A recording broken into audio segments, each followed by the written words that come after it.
Hello guys, कैसे हैं आप सभी। आज हम डिस्कस करने वाले हैं ट्रिग्नोमेट्री चैप्टर एक्सरसाइज 8.1 का सिक्स क्वेश्चन। तो सिक्स क्वेश्चन क्या कहता है, जल्दी से हम क्वेश्चन पे चलते हैं। देखिए, क्वेश्चन की पहले लैंग्वेज को समझेंगे, उसके बाद हम सॉल्यूशन पर चलेंगे। सबसे पहले उसने कहा कि इफ एंगल ए, एक एंगल ए है हमारे पास, एक एंगल बी है, आर एक्यूट एंगल। सबसे पहले एक्यूट एंगल के बारे में पता करना है कि एक्यूट एंगल होता क्या है हमारे पास। एक्यूट एंगल वो होता है जो जीरो से ग्रेटर होता है और 90 से लेस देन, यानी कि जीरो से बड़ा और 90 से छोटा, जो इनके बीच दोनों में रहेंगे तो वो क्या कहलाएंगे, आपके एक्यूट एंगल कहलाएंगे। इसके बाद बात करते हैं सच डैट, उसने एक चीज गिवन दी कि cos A is equal to cos B।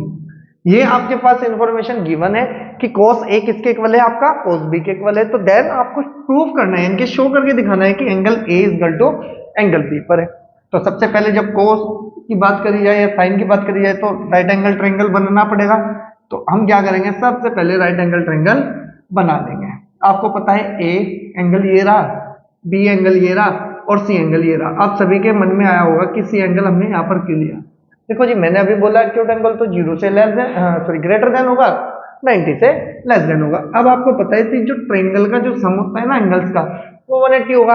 अगर एक 90 के पास है, चाहिए 1 डिग्री हो, अब भी ये 90 से छोटा ही रहेगा और ये 89 हो जाएगा, तो ये भी 90 से छोटा रहेगा। तो इसका मतलब एक्यूट एंगल कौन रहेंगे, आपके ए और बी। अब हमारे पास जो चीज गिवन है हम उसके अकॉर्डिंग चलते हैं। हमारे पास है गिवन, गिवन क्या है हमारे पास कि cos A is equal to cos B। ये इंफॉर्मेशन आपको क्वेश्चन में गिवन दी है, ठीक है।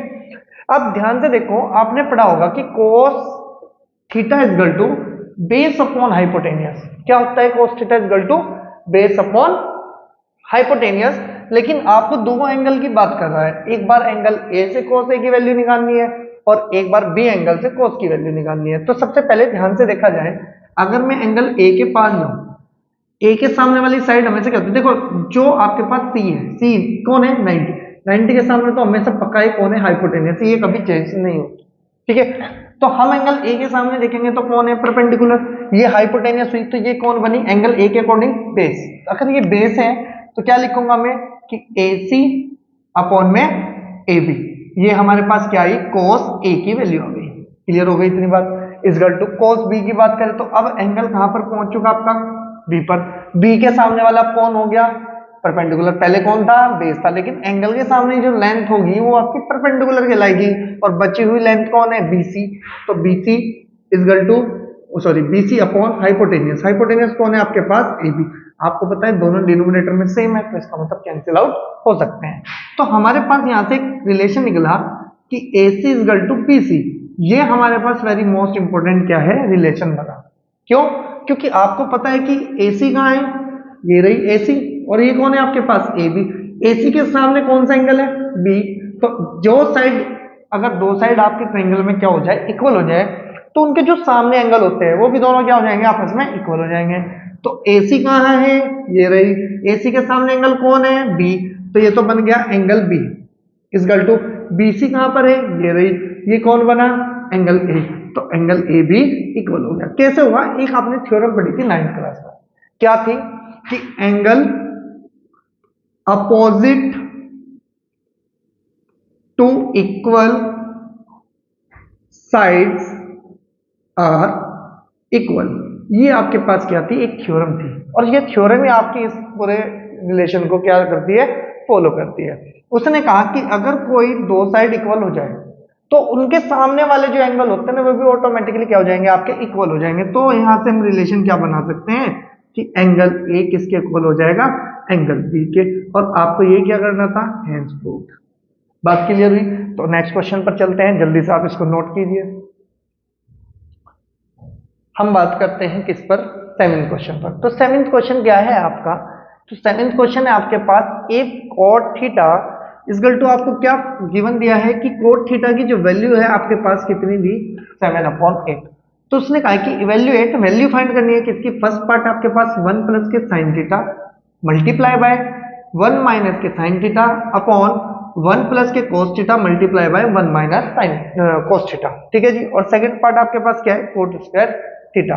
देखो हमारे पास सबसे पहले जो चीज गिवन है वो हमारे पास cot थीटा है। cot थीटा हमारे पास 7/8 हमारे पास गिवन है।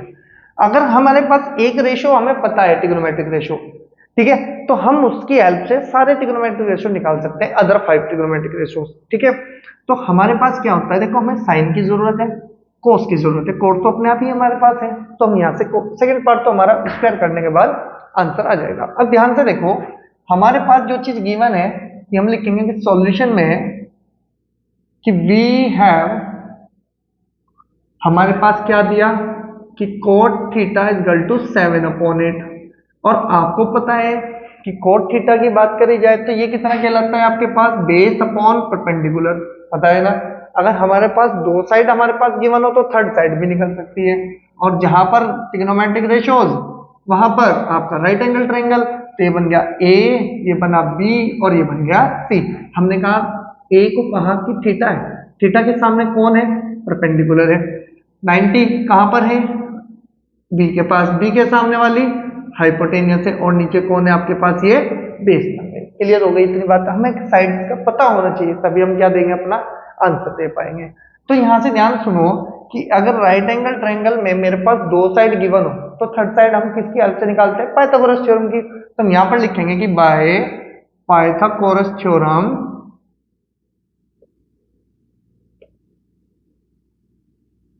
पाइथागोरस थ्योरम क्या आती है आपके पास, बताइए कि H square is equal to P square plus के बी स्क्वायर, और हमें क्या फाइंड करना है आपका एच, और एच को निकालने के लिए आप एच स्क्वायर को एज इट इज लिखो, पी की वैल्यू बताओ कितनी है, आपके पास पी कितना है 8 है, और बी कितना है मेरे पास 7 है, इतनी बात तो कंफर्म है हमारे पास।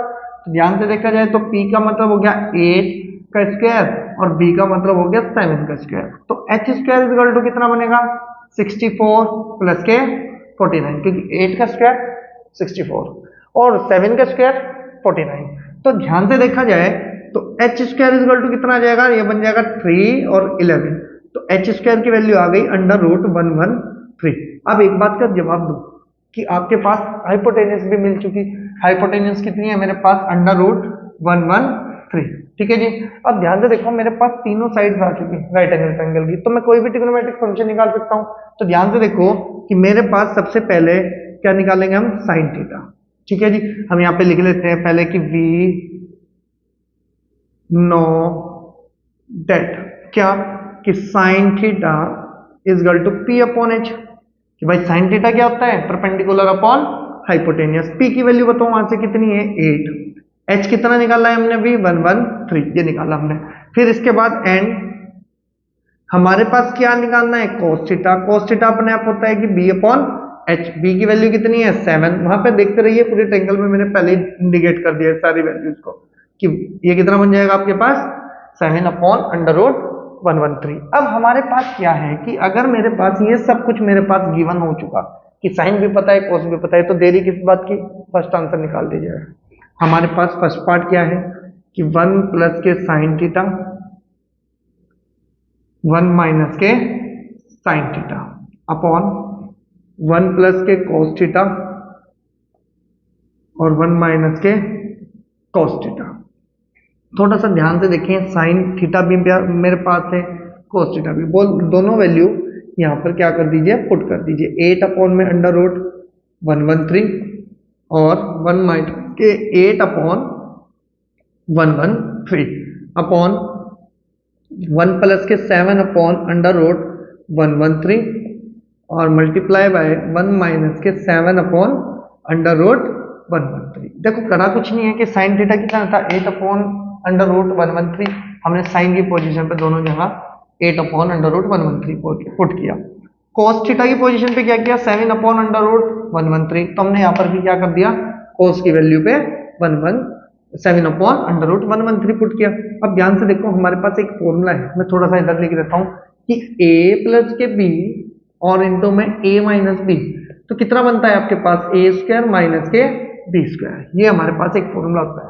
ठीक है, देखो a की पोजीशन पे 1 है, b की पोजीशन पे हमारे पास 8 अपॉन √113 है, a की पोजीशन पे 1 है, माइनस का साइन आया, b की पोजीशन पे 8 अपॉन √113, दोनों क्या बनाएंगे a square minus b square, तो ये बन जाएगा 1 का स्क्वायर और माइनस के कितना बन जाएगा 8 अपॉन √113 का square upon same to same relation, जैसे ऊपर फॉलो किया इस फॉर्मूले ने, सेम टू सेम नीचे भी कर दिया, तो ये भी कितना बन जाएगा 1 का स्क्वायर और माइनस के 7 अपॉन अंडर रूट 113 का होल स्क्वायर।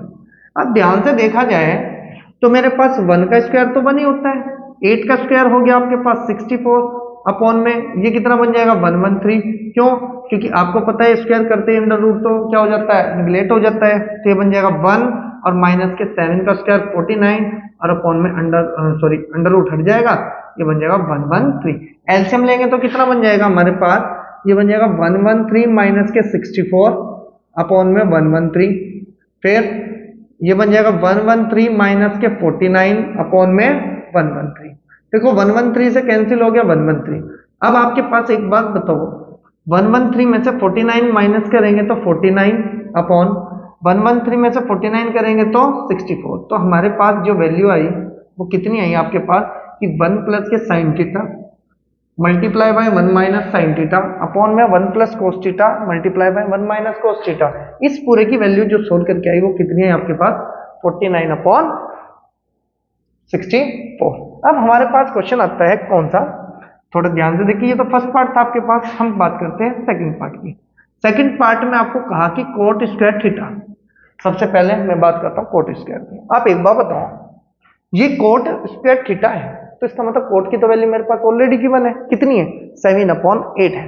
क्या मैं इस कोट की पोजीशन पे क्या रख सकता हूँ 7/8, तो यहां पर जैसे ही पुट करेंगे ये बन जाएगा 7/8 का whole square is equal to, देखो ये बन जाएगा 7 का स्क्वायर अपॉन में 8 का स्क्वायर, तो कोट स्क्वायर थीटा की जो वैल्यू आएगी वो कितनी आ जाएगी आपके पास 49 अपॉन में 64। देखो दोनों के दोनों पार्ट सोल्व हो चुके हैं, कौन कौन से हुए, 1 माइनस के साइन थीटा इंटू में 1 प्लस के कोस थीटा, 1 प्लस के कोस थीटा इंटू 1 माइनस के कोस थीटा, इसकी वैल्यू भी कितनी थी 49 अपॉन 64, और आपके पास कोट स्क्वायर थीटा की भी वैल्यू कितनी है आपके पास 49 अपॉन 64। तो इस तरह से आपको क्या करना है कि सारी की सारी जो बेसिक चीज है वो किस पर डिपेंड है आपकी पाइथागोरस थ्योरम पर, और पाइथागोरस थ्योरम अप्लाई होने के बाद फिर आपको ये पता होना चाहिए कि भाई आपके पास एंगल किस साइड है, परपेंडिकुलर क्या है और बेस क्या है, क्योंकि हाइपोटेनस नो चेंज। ठीक है, तो अब आपके पास ये रहा आपके पास 7th क्वेश्चन। बात करेंगे नेक्स्ट क्वेश्चन की नेक्स्ट वीडियो में, तो तब तक के लिए आप इन सबको नोट करें, अच्छे से करते रहें।